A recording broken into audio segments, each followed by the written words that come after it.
tú eres un hijo preferido de Dios. Yo también soy un hijo preferido de Dios. La palabra de Dios nos enseña en Génesis 37 que José era amado por su padre Jacob, a tal punto de que Jacob le hizo una túnica de colores, dice la palabra de Dios, que le dio a su hijo José, a quien amaba, a quien él entregaba todo, por quien Jacob estaba completamente loco por su hijo, porque la palabra de Dios enseña que lo había tenido en su vejez. Y la palabra de Dios también nos enseña que este muchacho tiene unos sueños. Y para resumirles, les dice a sus hermanos: en algún día ustedes se van a arrodillar ante mí. Y a sus hermanos no les caía bien. Y él, como loco, bien apasionado, y les dice: hermanos, les dice él, anoche tuve otro sueño y miraba que todas las estrellas, incluyendo el sol y la luna, se inclinaban ante mí. Más despertaba el odio, la envidia entre sus hermanos. Y en cierta ocasión, su papá lo envía al campo con sus hermanos. Sus hermanos eran pastores, pero no eran pastores de iglesia, ¿verdad? Eran pastores de ovejitas, de cabritas y todo eso. Su papá lo manda y ellos, con envidia en el corazón, lo miran de lejos y le dicen: ahí viene el soñador. Y entre ellos decían: lo vamos a matar. Ahora viene solo, nosotros somos 10, porque Benjamín no estaba ahí. Somos 10 contra él, lo vamos a matar y le vamos a decir a papá que un animal lo encontró en el camino y lo devoró. Pero después se convencen de que no querían manchar sus manos con sangre, ¿verdad? Entonces ellos, el capítulo 37 de Génesis, por favor, capítulo 37, verso 24, dice la palabra de Dios: lo agarraron y lo echaron en una cisterna, pero la cisterna estaba vacía, no había agua en ella. Y vamos al verso 31 hasta el 36, por favor. Entonces tomaron ellos la túnica de José, degollaron un cabrito del rebaño y tiñeron la túnica con sangre. Enviaron la túnica de colores a su padre con este mensaje: esto hemos hallado, reconoce ahora si es o no la túnica de tu hijo. Cuando él la reconoció, dijo: es la túnica de mi hijo. Alguna mala bestia lo devoró. José ha sido despedazado. Entonces Jacob rasgó sus vestidos y se puso ropa áspera sobre su cintura y guardó luto por su hijo durante muchos días. Se levantaron todos sus hijos y todas sus hijas para consolarlo, pero él no quiso recibir consuelo, diciendo: descenderé enlutado junto a mi hijo hasta el Seol. Y lo lloró su padre. Y dice el verso 36: en Egipto los madianitas lo vendieron a Potifar, oficial del faraón y capitán de la guardia. Ok, vamos a este punto de la historia. José era un muchacho amado por su papá. Era un muchacho que su papá le daba todo, le habían comprado una túnica. Y en esta parte de la historia, por la envidia de sus hermanos, él era el preferido de la familia, pero ellos lo vendieron como esclavo. Y en el momento cuando lo vendieron como esclavo, él se convirtió en un huérfano. Y sus hermanos agarraron su túnica, mataron a un cabrito, dice la palabra de Dios. Mataron a un cabrito, lo degollaron y la sangre del cabrito tiñeron la túnica. Seguramente cortaron la túnica para hacer más realista que un animal lo había devorado. Y se lo llevaron a su papá. Y su papá dijo: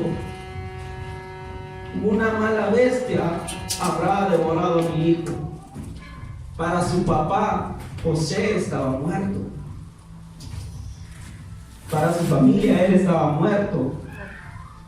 Ahora él ya no es el preferido de la casa. Ahora se ha convertido en un esclavo. Y un esclavo es tratado como un animal. Te pueden tratar como un animal o peor que un animal. Ya no tenía derechos, ya no tenía su túnica. Él tenía la edad de 17 años cuando le pasó esto, cuando sus hermanos lo vendieron. Obviamente sus hermanos no le iban a decir a papá: mira papá, vendimos a nuestro hermano menor. No lo iban a decir. Hicieron un plan y le presentaron a su papá, y su papá quedó convencido que José estaba muerto. Y no solamente lo venden, a él lo revenden en Egipto.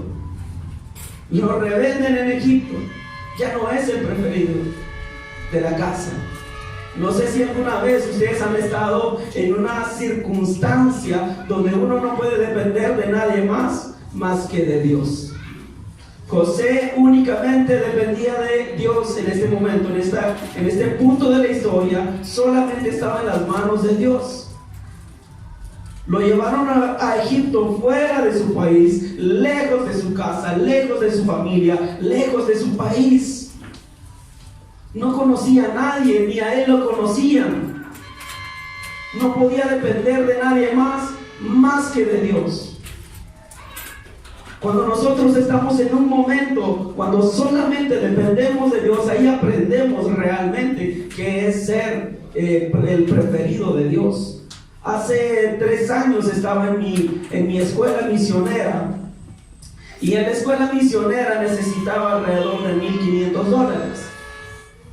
Y yo estaba internado en la base misionera, no tenía una fuente de ingresos, y de ahí necesitaba el dinero porque tenía que pagar mi hospedaje, tenía que pagar mi alimentación, y estaba fuera de mi país.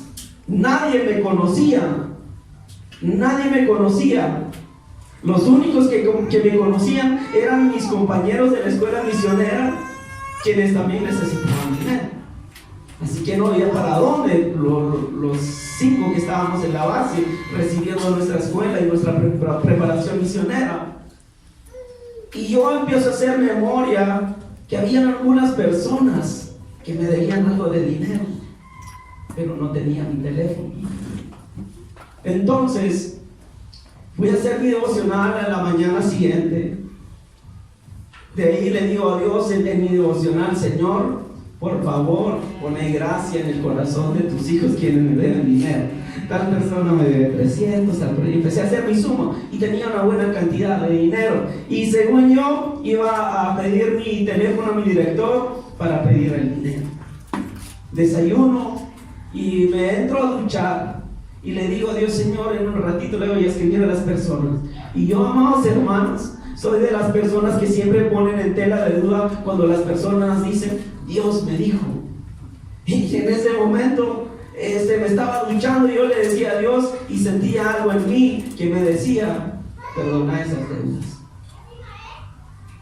porque quiero que aprendas a depender de mí. Y yo le digo a Dios en ese momento: Señor, ¿será tu voz? ¿No serán mis pensamientos? Porque va contra la corriente. A mí me sirve ese dinero y tú lo sabes. ¿Cómo voy a pagar mis gastos? No voy a terminar mi preparación. Tengo que salirme de la base porque no puedo pagar la escuela. Entonces me convencí de que era Dios el que me estaba hablando, y voy y pido mi teléfono y empiezo a escribirle a las personas uno por uno, y empiezo a llorar porque me dolía, porque yo necesitaba ese dinero, porque yo era el que estaba pasando hambre. Ellos estaban en su casa, ellos estaban con sus familias. Yo era el que a veces solo comía una vez al día. Necesitaba ese dinero y empiezo a escribirle a una persona: mira, ¿te acordaste de que tal fecha me prestaste tal cantidad de dinero? No sé en qué lo hayas usado, pero espero que lo hayas usado para algo bueno. Te lo quiero ofrendar.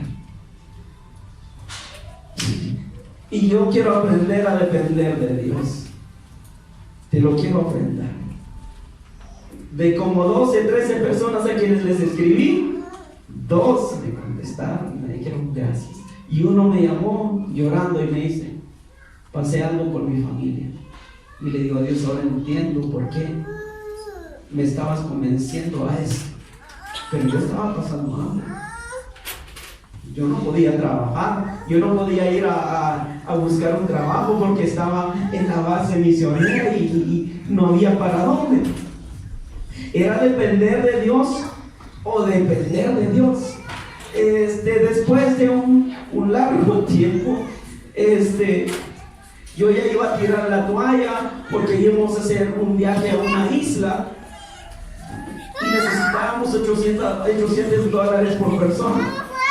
$800, estamos hablando de una bonita cantidad, estamos hablando como de 3,000 quetzales por ahí más o menos.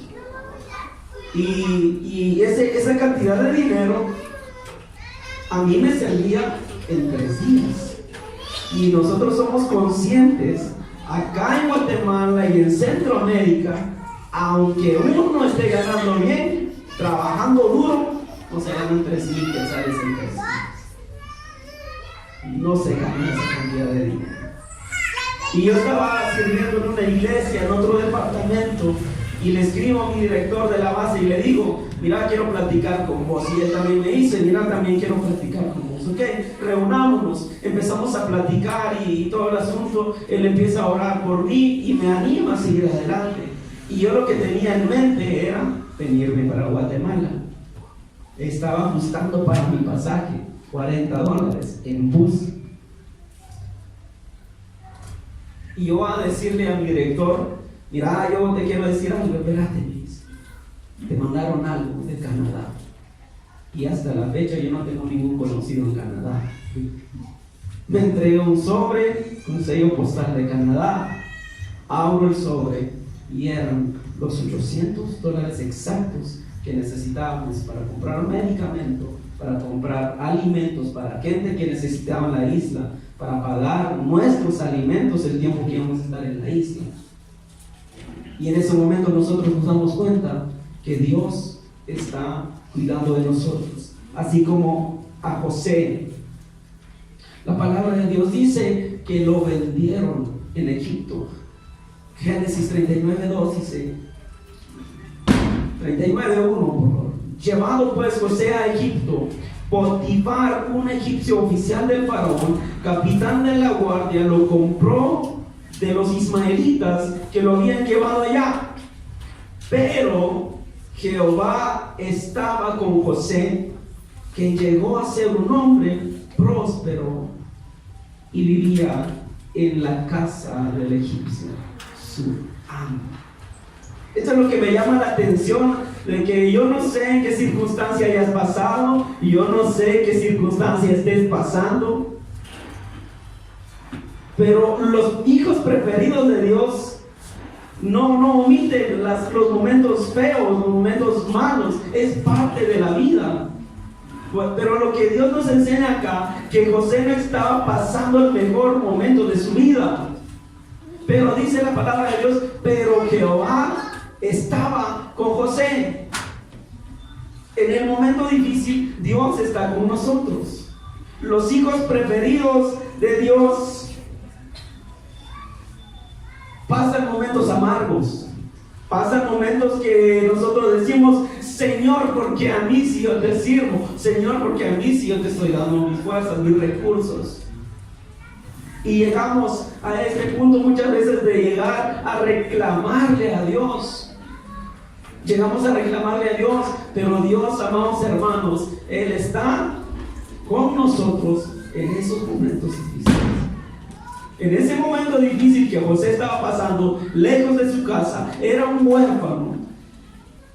No tenía papá, no tenía hermanos ahora, estaba fuera de su país. Era otra cultura totalmente diferente. Y él empieza a ver la mano de Dios a su lado. Él sigue ahora siendo el preferido de Dios. En ese momento, cuando quedó huérfano de papá terrenal, Dios lo agarra y lo adopta como su hijo. como su Hijo. Y nosotros, amados hermanos, antes de conocer a Jesús, estábamos muertos, éramos huérfanos en nuestros pecados. Estábamos huérfanos en nuestros pecados y Dios, a través de Jesucristo, nos ha adoptado como a sus hijos. Por eso podemos decir: Padre nuestro, Él es mío. Y en cualquier momento que estemos atravesando, Él está con nosotros, así como estaba con José. Y en este punto de la historia ya, como que ya todo agarra color, ¿verdad? Pero dice la palabra de la historia, sigue que José estaba en la casa de su amo, de Potifar, y la esposa le echa el ojo, y le gustó José, y le decía a José: mira, acostate conmigo. La palabra de Dios dice que insistía todos los días, le decía a José: mira, acostate conmigo. Y José huía de eso. Y en cierta ocasión, José seguramente estaba en la habitación haciendo limpieza o otras cosas. Llega la esposa de su amo, le dice: acuéstate conmigo. Yo me imagino una escena que lo empezaron a forzar y él huyó. Y le arrancaron su túnica. Huyó. Cuando él huye, la mujer de Potifar empieza a gritar que José la quería violar. O sea que volteó la historia. Llega Potifar a su casa tranquilo y le dice: mira, aquel esclavo hebreo que trajiste a la casa quiso violarme. Aquí tengo su túnica. Y Potifar lo manda a la cárcel. Ahora, sumemos las cosas que le estaban pasando a José. Primero, no les caía bien a sus hermanos. Lo tiran en un pozo, no lo matan, lo venden, lo revenden. Ahora que está con su otro dueño, lo meten a la cárcel injustamente. Y muchas veces nosotros pasamos una cosa difícil en nuestra vida, en nuestra etapa de la juventud. Pasa una cosa mala, viene otra, y decimos: Señor, ¿hasta cuándo va a terminar esto?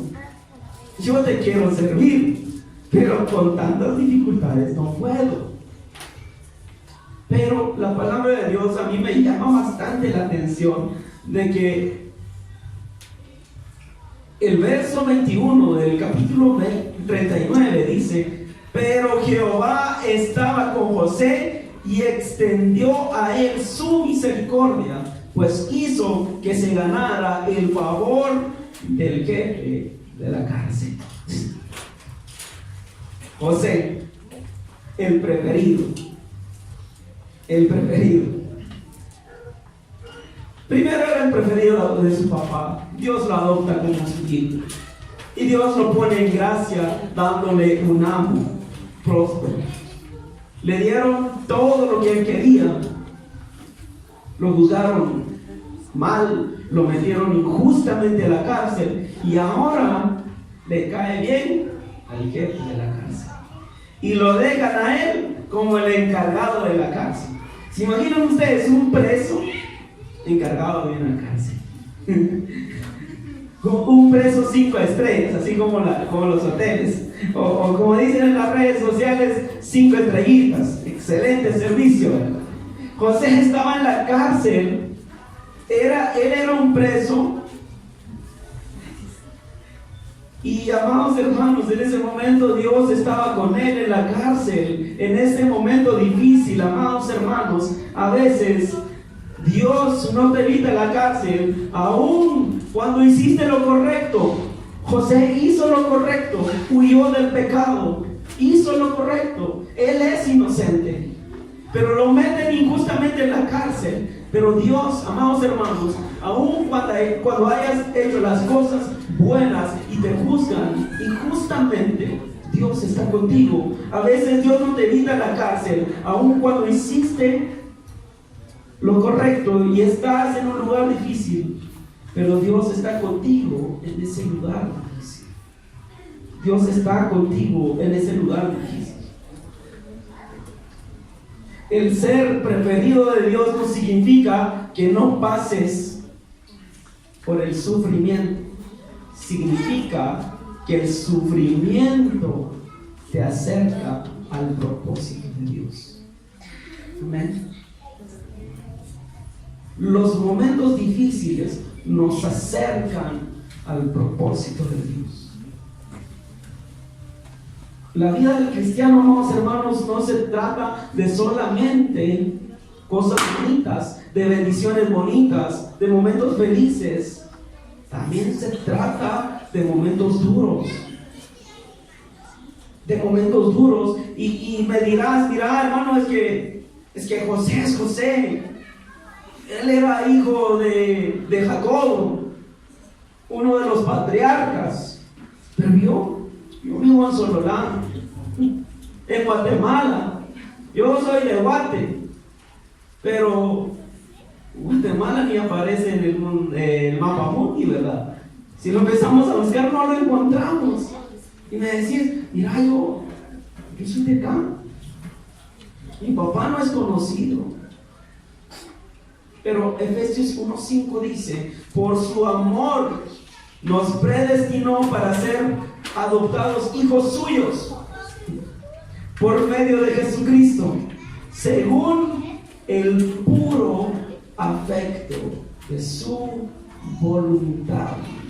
No es porque yo sea bueno, no es porque vos seas bueno. Todos sabemos acá que somos pecadores, que no merecemos la salvación, pero Él, por su amor, nos ha extendido esa gracia, nos ha adoptado por medio de su Hijo Jesucristo. Por eso, cuando Dios nos adopta, nos convertimos en sus hijos preferidos. Él está con nosotros en esos momentos difíciles. Él está con nosotros en todo momento. Y en la cárcel José se topa con dos cuates más que servían en el palacio. Uno era el copero del rey y el otro el panadero. Y los escucha hablar de que habían tenido sueños. Y él les dice: mira, yo les voy a interpretar los sueños. El copero le empieza a contar su sueño y le dice: mira, en 3 días vas a estar nuevamente en tu puesto de copero del rey. Y el panadero le dice: este cuate se interpreta súper bien los sueños, yo también le voy a contar mi sueño. Va el panadero y le cuenta su sueño, y José le dice: a vos en 3 días te van a matar. Y tal cual, lo que les dijo sucedió. Al copero lo vuelven al palacio, empieza a servir otra vez al rey, y al otro lo matan. Y José le dice al copero, cuando vuelve al palacio: ay, te acordás de mí cuando estés en el palacio frente al faraón. Y el copero le dice: ¿cómo no? Interpretaste bien mi sueño, voy a servir al rey otra vez. Pero ¿qué pasó? Pasan 2 años y lo olvida el copero. ¿Qué más le puede pasar a José? ¿Qué más le podía pasar? Lo venden sus hermanos, queda huérfano, lo meten a la cárcel y ahora se olvida su amigo. Está en la cárcel injustamente. Pasan 3 años y el faraón tuvo un sueño. El faraón tuvo un sueño y nadie lo podía interpretar. Y el copero estaba frente al rey, se acordó de José. En la cárcel conocía a un cuate que interpreta los sueños. Le voy a decir, y faraón manda a que trajeran a José, y va y empieza a interpretar el sueño del faraón. Empieza a interpretar el sueño del faraón y le dice: mira, sobre Egipto vienen 7 años de abundancia, vienen 7 años de mucha cosecha, pero después de estos 7 años va a haber 7 años de hambre, de sequía. Y él le dice al faraón: mira, elige a alguien o a un buen gobernador que administre sobre Egipto. Y en estos 7 años empiece a almacenar trigo y todo lo que podamos comer, para que cuando venga el hambre, las personas no sufran y no se mueran. Por decirlo así, José le interpreta el sueño a Faraón y le da como que le tira su papelería, ¿verdad? Por si querés a alguien, aquí estoy, ¿verdad? Por si querés a alguien, yo puedo administrarlo. Y algo que me llama bastante la atención es en el capítulo 41, verso 37 en adelante. El asunto pareció bien al faraón y a sus siervos. Y dijo el faraón a sus siervos: ¿acaso hallaremos a otro hombre como este, en quien esté el Espíritu de Dios? Y dijo el faraón a José: después de haberte dado a conocer Dios todo esto, no hay entendido ni sabio como tú.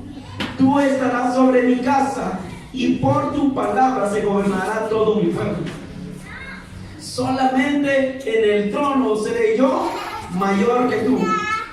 Dijo además el faraón a José: yo te he puesto sobre toda la tierra de Egipto. 42. Entonces el faraón se quitó el anillo de su mano y lo puso en la mano de José. Lo hizo vestir de ropas de lino finísimo y puso un collar de oro en su cuello, y después lo casa y todo, hace un pacto con José. Y algo que nos debe llamar la atención es de que el faraón, el rey de Egipto, en ese momento se quita el anillo de su dedo y lo pone en el dedo de José. Y en ese entonces el anillo representaba autoridad. Con el anillo sellaban documentos, con el anillo tenía su firma. Por decirlo así, ahora José es adoptado por el rey de Egipto. Ahora le dice el rey de Egipto: mira, aquí está mi sello, yo te doy mi apellido y yo te pongo como gobernador sobre todo Egipto. Sobre todo Egipto. Lo adopta.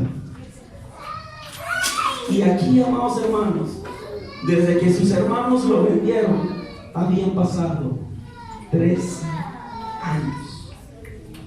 Ahora la pregunta es: ¿cuánto tiempo lleva tu proceso? José esperó 13 años, pasando una y otra cosa. Si no era uno, era otra cosa. Y ahora es puesto por gobernador de Egipto. También la parábola de Jesús, el hijo pródigo, nos muestra que el padre sale al encuentro del hijo, lo abraza, le pone un vestido nuevo y le da un anillo. Muchas veces me he preguntado: Señor, ¿por qué habrá corrido el padre? Y hace unos días entendía que en ese entonces el hijo que huía de su casa era considerado huérfano, y si regresaba a casa, el pueblo tenía el derecho de apedrearlo y matarlo. Y nuestro Padre, nuestro Dios, cuando nosotros regresamos a Él, no nos juzga.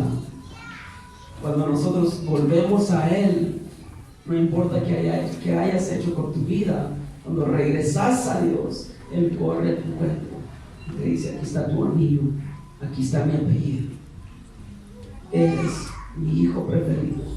Aún lo malo, a los preferidos, aún lo malo se convierte en bendición. Pasaron los años y él bendice a sus hermanos, a quienes le habían hecho mucho daño. Pasan estos años y muere el papá de José. Entonces los hermanos de José dijeron: ahora sí nos va a pagar el merecido, ahora sí nos va a cobrar la factura José. Verso 15 del capítulo 50 de Génesis. Al ver los hermanos de José que su padre había muerto, dijeron: quizá nos aborrecerá José y nos dará el pago de todo el mal que le hicimos. Ahora nos va a cobrar la factura.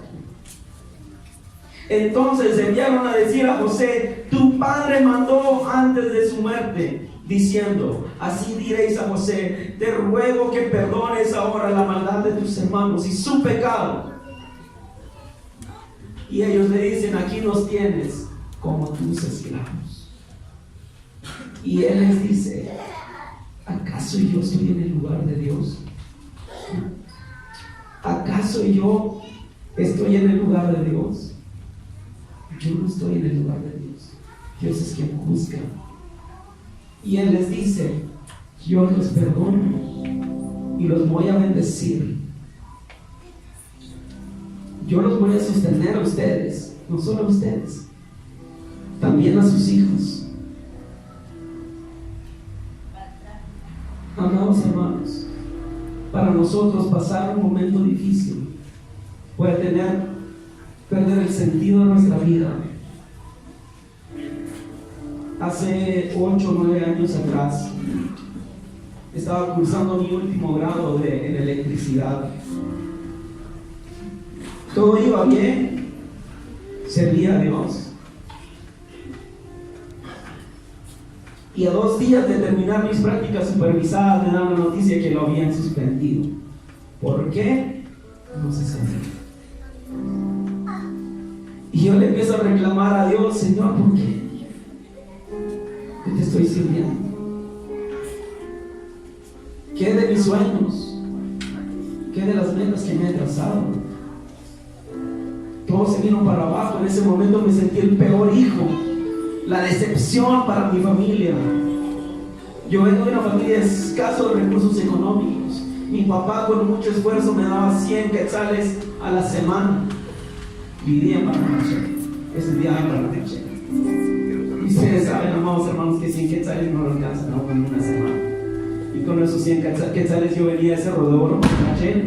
Tenía que regresar a la semana. Tenía que comprar mi comida con esos 100 quetzales. Y mi papá con esfuerzo ganaba esos 100 quetzales y me lo daba, muchas veces con lágrimas en los ojos. Y para que yo se lo pagara así. Y le digo a Dios: Señor, yo te estoy entregando todo. Te estoy sirviendo. Y me pagas con eso. No tenía sentido. Así como para José, seguramente él le dijo a Dios: Señor, ¿hasta cuándo? Y yo le pregunté a Dios: Señor, ¿qué onda con esto? Mira, mis compañeros se drogan, se emborrachan, no te temen, se están graduando y yo te amo. ¿Qué está pasando aquí? Mas Dios guardó silencio. 3 años después me encontraba predicando por un grupo de jóvenes, porque cuando perdí mi bachillerato, me puse a estudiar la Biblia. 3 años después me encontraba predicando sobre Romanos 8:28, que los que aman a Dios, todas las cosas les ayudan bien. Y en ese momento Dios me recuerda aquella época de mi vida. Me recuerdo y Dios me lo recuerda y me dice: Valeria, ¿te acordás lo que pasó hace 3 años? ¿Cómo voy a olvidar eso? ¿Cómo voy a olvidar eso? Mira, yo te quería aquí, en mi obra, no en el mundo ganando un sueldo. Yo soy Jehová, tu proveedor. Yo te voy a dar lo necesario. Yo soy tu pastor y nada te va a faltar. Nada te va a faltar. Y el hecho que diga que nada te falta no significa que te sobre. Eso significa que en todo momento vas a tener lo necesario. Así que yo no sé qué momento estés pasando, pero te vengo a decir en esta mañana que Dios está contigo en ese momento. No pierdas la fe. Cierre sus ojos y oremos a Dios. Señor, te damos gracias por tu palabra. por estar con nosotros en momentos difíciles, por, Señor, tenernos de tu mano derecha, por adoptarnos como tus hijos. Y no hay mayor regalo que el ser llamados hijos tuyos. Si en esta mañana hay momentos que nos han hecho dudar de ti, nos han hecho dudar de tu provisión, nos han hecho dudar de muchas cosas, Señor, queremos entregarte todo, todas nuestras preocupaciones. Tú tienes el control. Tú nunca pierdes el control. Bendice, Señor, a cada joven y señorita en esta mañana. Si hay sueños truncados, destruye nuestros sueños, Señor, y haz realidad tus sueños en nuestra vida. Aún nos duela, aunque nos duela, Señor, que se haga tu voluntad en nuestra vida y no nuestra voluntad. Así como el barro en las manos del alfarero no exige, no le dice al alfarero: mira, hazme esto, hazme esto. El barro en manos del alfarero se deja moldear y el alfarero le da la forma que desea. Y así es Dios con nuestra vida. Está moldeando tu vida. No pierdas la fe. Gracias, Señor. Amén. Amén. Dios les bendiga, amados hermanos.